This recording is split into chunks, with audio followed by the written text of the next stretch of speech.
cold comfort, isn't it, to the 278,000 people or tens of thousands of people who were the subject of 278,000 improper searches, United States persons that we're talking about in 2022 alone. I mean, sure, the statute doesn't permit them to be targeted, but when they have their personal information directly queried in an improper search, I mean. This may look like a technical debate over surveillance law, but it's actually a test of how far government power can stretch before constitutional limits dissolve. What's really being tested here is whether legal definitions can override basic expectations of privacy and accountability. This raises broader questions about how democratic systems restrain authority when national security and civil liberties collide. In this video, we'll break down how a single statute reveals the tension between security justifications and the Fourth Amendment, and why the outcome matters far beyond this hearing room. To explicitly call out if it's using that kind of information and not try to bury it or hide it. Okay. Thank you. Thank you, Mr. Chairman. Yeah, Senator Hawley. Thank you very much, Mr. Chairman. Thanks to the witnesses for being here. Mr. Klein, if I could just start with you back to the 702 context. You said a moment ago that 702 cannot be used to target Americans, correct? But that's cold comfort, isn't it, to the 278,000 people or tens of thousands of people who were the subject of 278,000 improper searches, United States persons that we're talking about in 2022 alone. I mean, sure, the statute doesn't permit them to be targeted, but when they have their personal information directly queried in an improper search, I mean, what's the difference?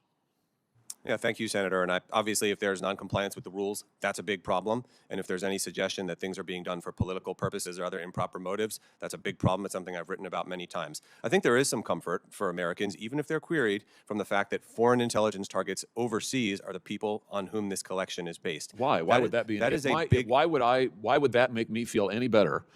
As, by the way, as someone who's had his cell phone tapped improperly by the United States government, by the way, why would I feel any better if I'm told that, oh, the U.S. government improperly queried your personal information, and not in this case just your location or something else, your personal communications. The government looked at those, targeted them, you can use whatever verb you want, found them out. But don't worry, they weren't going after you in the first instance, they just happened to have all your stuff, and so then they looked into it because there are no effective constraints on them. I mean, why is that a good thing? Shouldn't we do something about that? I'll say I think members of Congress do have a heightened reason for concern, a heightened expectation of safeguards in this area. Members of Congress have every right and every reason to talk to foreign officials. And of course, the executive What about branch journalists? What about normal Americans who is somebody who's got a family member who lives overseas? I don't care who the person is. My point is, when you've got in a single year 278,000 improper queries, it seems to me it makes no difference to the Americans whose data was improperly searched to say, well, but it's really okay because you weren't targeted. Yeah, all your stuff was read, all your private stuff, but don't worry, you weren't targeted. I mean, apparently you were effectively targeted. Yeah, Senator, I think we have to remember this data is being collected on foreign intelligence targets overseas. It's not like going to the phone company and checking all the phone records that are there. But it sweeps in quite a bit of American data, right? I mean, the case, the Hasbadrami court noted that in 2011, now that's ancient history now, 2011 alone, this swept in something like 250 million emails. In 2011, who knows what that is today? We're talking about massive amounts of data that 702 sweeps. It's like a dragnet, huge amounts of data. Which leads me to the question, why shouldn't we treat a query of an American person in this database as a separate Fourth Amendment event? Yes, Senator, I just want to note that the second narrowing function is the FBI is only getting 3% of the overall target set from this. So it's a subset of a subset that's being checked. And there, in most cases, there's nothing there. Why shouldn't why isn't it logical, as the court said in Hasbadrami, the Second Circuit unanimously, why shouldn't we treat the querying of U.S. persons out of this dragnet database, why shouldn't we treat that as a separate Fourth Amendment event requiring some additional process? Maybe a warrant, as Senator Lee has proposed, maybe some other process, but why shouldn't we say, actually, yes, when you go to this massive database and ask about a U.S. person, that's a Fourth Amendment event that requires some process, some scrutiny. Yes, and so there are two answers to that. One is a legal answer, and we've covered that a lot, but in short, we don't require the FBI agent to get a warrant before going to check the filing cabinet. But this is totally analogous to that, as the Hasbadrami court said, right?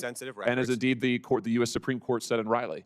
I mean, this is a completely analogous to saying that you have a piece of information down in a locker somewhere that you got pursuant to probable cause and indeed a warrant for a particular case. Here you have a massive dragnet of information. You just told me a second ago that you couldn't target the American citizens. So none of this information with the American citizens has received any process whatsoever.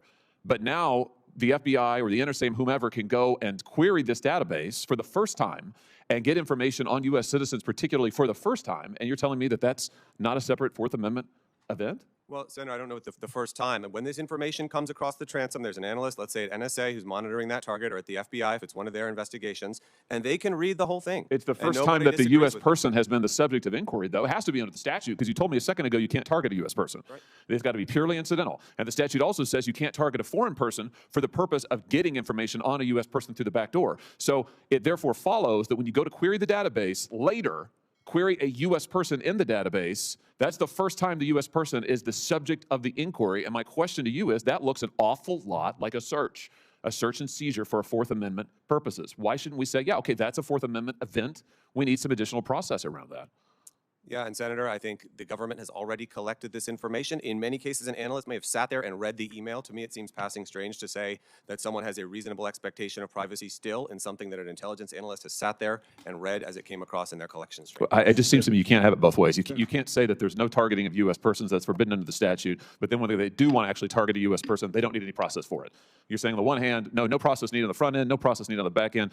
I just think, Mr. Chairman, this is an extremely, extremely important issue. 278,000 improper queries of Americans in 1 year alone. The idea that we would renew 702 without some sort of reforms to protect U.S. citizens, I think is just totally irresponsible. Senator Schiff. Thank you, Mr. Chairman. I want to ask you about a possible means in which a law enforcement or intelligence agency. Moments ago, the hearing reached a point of rare clarity. Not clarity through agreement, but clarity through tension. When Senator Josh Hawley leaned forward and asked, "Why would that make me feel any better?" the room changed. It was no longer a technical discussion about statutory language or compliance frameworks.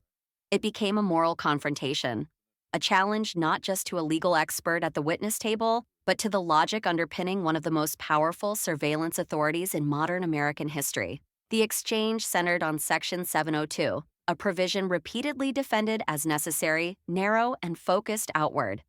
The witness assured the committee that Americans are not supposed to be targeted, that the law forbids it, that any intrusion is incidental.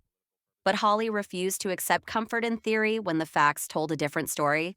278,000 improper queries in a single year. Hundreds of thousands of times when personal communications belonging to people inside the United States were searched without proper justification. Hawley didn't argue abstraction. He argued experience. He argued reality. And in doing so, he exposed the gap between what the law promises and what power actually does. What unfolded was not a partisan performance. It was a philosophical divide over the meaning of privacy in an age of mass collection. The witness leaned on process, on internal rules, oversight mechanisms, narrowing functions, percentages. 3% here, a subset of a subset there, but Hawley pulled the conversation back to first principles. If the government accesses your personal communications, if your private exchanges are read, examined, and stored, does it matter what label is applied afterward? Does it matter if officials insist you were not the intended focus? When the result feels identical?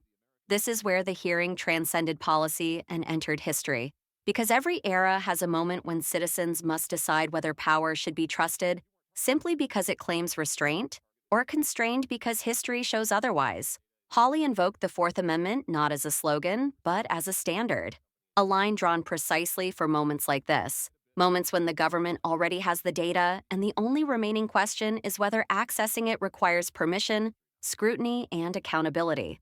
The witness argued that the information was already collected, that analysts may have already seen it, that expecting privacy after collection passes strange, but that reasoning itself revealed the danger, because if prior access eliminates future rights, then the act of mass collection becomes a permanent workaround. The larger the database, the weaker the Constitution becomes. A dragnet by its nature makes everything downstream easier, faster, less visible, less accountable. Hawley pressed harder. If Americans cannot be targeted at the front end and yet no additional process is required at the back end, where exactly does protection exist? If querying a massive database for a U.S. person is not treated as a constitutional event, then the amendment designed to protect citizens from unreasonable searches becomes conditional, applied only when convenient, waived when inconvenient.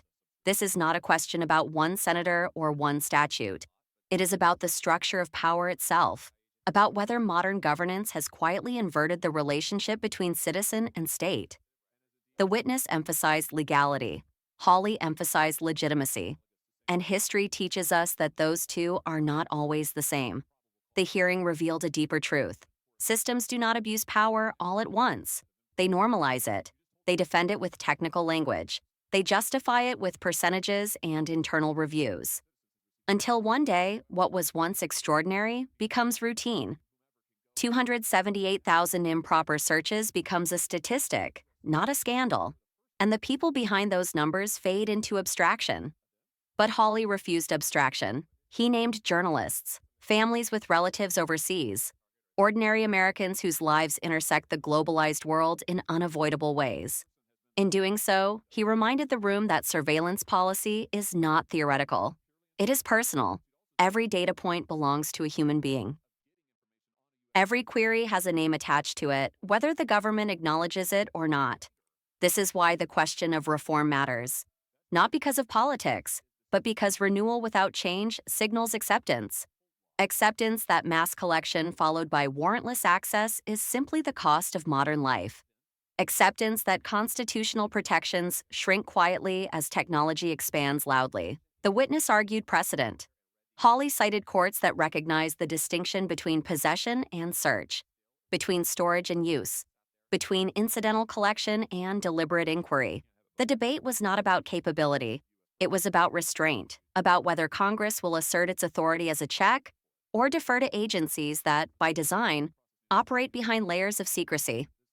What we witnessed today was not resolution, it was exposure. Exposure of a system that insists it is careful while admitting it is vast. Exposure of safeguards that exist on paper while violations exist in volume.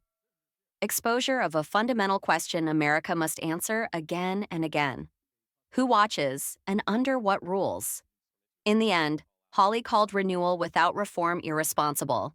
Not reckless rhetoric, but a warning grounded in numbers, law, and lived consequence. The hearing may move on. The transcript may be archived, but the question remains, unanswered and unavoidable. If privacy only exists until the government collects your information, then privacy no longer exists at all. And if constitutional rights depend on internal discretion rather than external limits, then liberty becomes conditional. This is the moment where citizens must pay attention, because power rarely announces its expansion. It explains it, it reassures, it normalizes, and it relies on silence. At Liberty Report USA, we believe scrutiny is not opposition, it is responsibility. And accountability is not obstruction, it is the foundation of a free society. Stay informed, stay engaged, and if you believe these questions deserve daylight, support our work and subscribe to Liberty Report USA.